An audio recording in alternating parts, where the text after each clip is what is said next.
السلام عليكم. تنحصر مطالب التكتل في ثلاثة مطالب أبرزها التراجع عن القرار المتخذ في اجتماع الثلاثية المصادق عليها في المجلس الوزاري والمتعلق بإلغاء التقاعد النسبي والتقاعد دون شرط السن، وإلى جانب الاشتراك النقابي المستقل في إعداد مشروع قانون العمل الجديد، وكذا حماية القدرة الشرائية لكل العمال والموظفين لا ساميا لفئات ذوي الدخل الضعيف.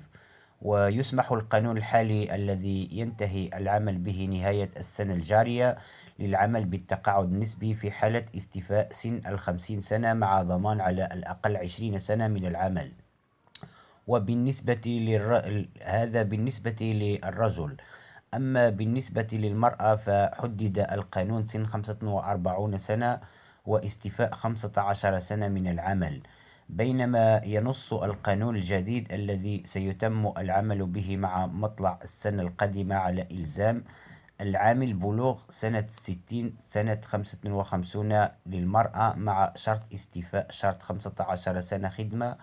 ويستثني القانون الجديد أصحاب المهن الشاقة من الشروط المذكورة أنفى غير أنه لم يحددها. والسلام عليكم.